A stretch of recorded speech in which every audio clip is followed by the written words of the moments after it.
So, in this video, I want to finally talk about Skirk, by which I mean giving a summary of her story that we learned about mostly in her story quest, and then a quick look at all the lore surrounding her, like the lore from the story quest, her voice lines, character story and other stuff. And yes, as always, this is just my interpretation of the lore, so please take everything I say with that in mind. I can't read the developer's minds, and I only use the official information that's available to all of us.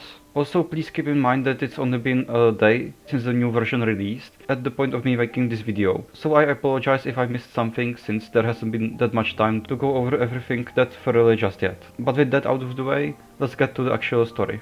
So, we know that Skirk is originally from a totally different planet. Ever since she was young, she was very curious about the rest of the universe and what lies beyond the stars.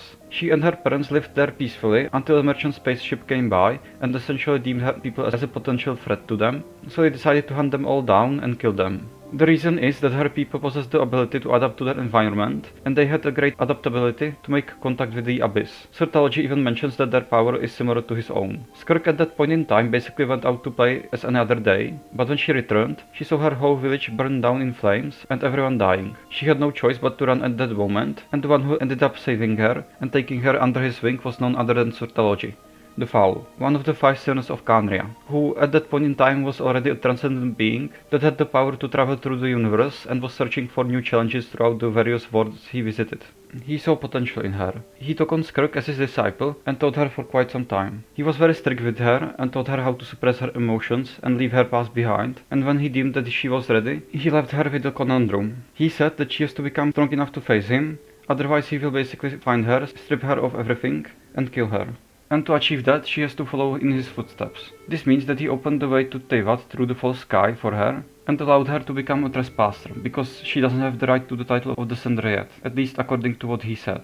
Ever since then, she resides mostly in the Abyss, not appearing much before the residents of this world, and making it so that they forget her if they do see her, so that she doesn't become a part of this world. Also, in her story quest, she plays a guitar that she made based on the instruments of her homeland. She says that she can only use the instruments of this world, but the melody she plays and sings is a melody that's tied to her homeland, and namely her parents, who taught it to her. Well, that was a very quick summary, but now that we know her story, you can finally talk about the lore surrounding her.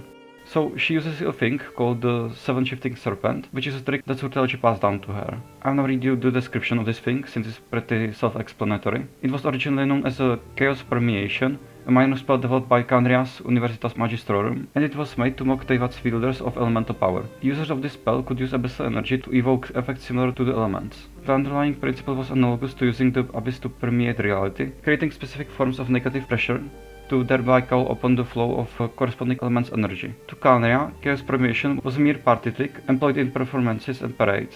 As a warrior, Sertology knew nothing of this technique at first, but as his understanding of abyssal power deepened, he came to master it almost instantly. While ordinary performers could spend months practicing the shifting of a single element, just to scrape by as street entertainers, he was able to effortlessly cycle through all 7 on his first attempt. He passed this technique down to Skirk, but not so she could fall back on performances if she was strapped for Mora. After all, demonstrating mastery of abyssal techniques across the 7 surface nations was something only a glutton for punishment would do. He basically said that she can use this to conceal her powers so they appear cryo-like, which she confirms to us in her story quest.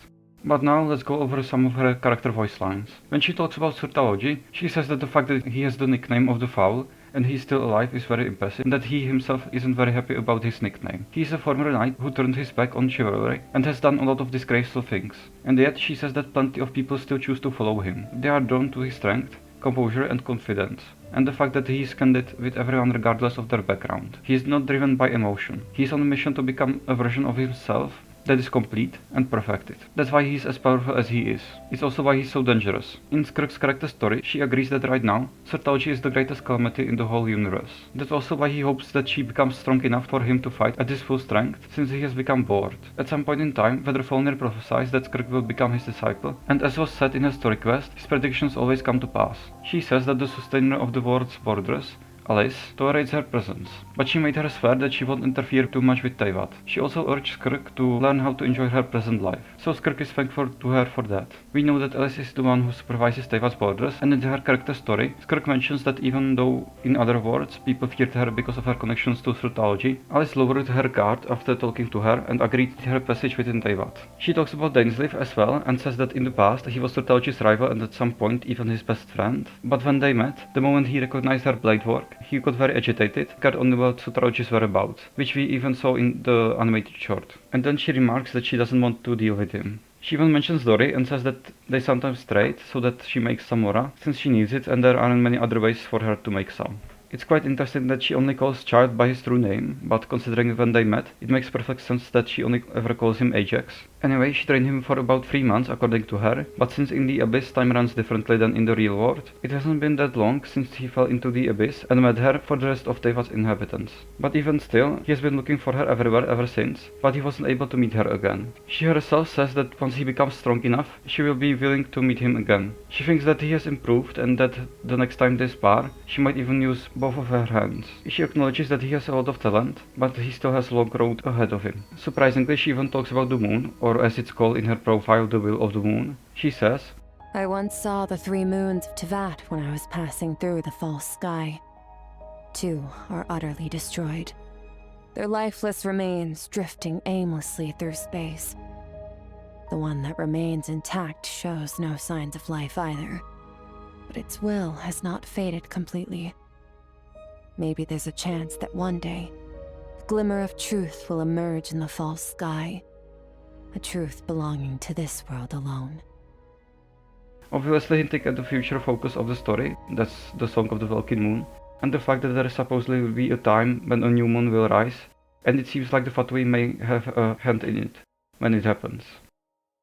She even talks about Nicole, one of the Hexen Circle witches that goes by the codename Anne. She very much confirms our suspicions about Nicole being a Seelie in the past and becoming a human somehow.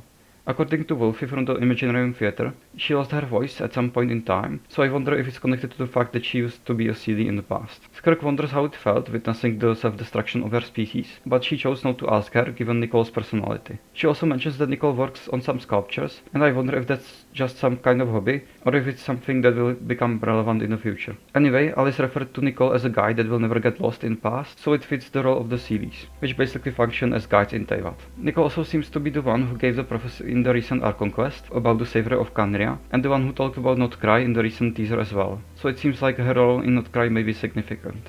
Then there is also her sword, Azurelight, but this lore is very hard to actually comprehend for me, since there are too many things to speculate about to make sense of what exactly is happening in it. It's basically a series of monologues that are all put together in this description. What I understood from the description is that the lore is about rebelling against the Primordial One, shaking his rule and fighting against the Creator in general. But it's hard for me to say where exactly these sentences are spoken, and more importantly, by whom. I think that this could be connected to Khaenri'ah, but I don't really understand why it's in Skirk's weapon, since she has little to no actual connections to Khaenri'ah. I think this is one of the pieces of lore that will make sense in some future versions, but for now I can't really make much sense of it. Well, and that's all the lore I wanted to discuss today. If you for some reason haven't played Skirk Story quest yet, I highly recommend you to do so. It has actually become probably my favorite story quest. Anyway, I hope to make a video on some of the new lore from the 5.7 Archon quest as well, since there was a lot of interesting lore, especially stuff like them mentioning the ring, or the Ring of Nibelung as the lore community calls it. But with that out of the way, I hope you enjoyed this video, and that you maybe even learned something new. So take care and I see you in the next one.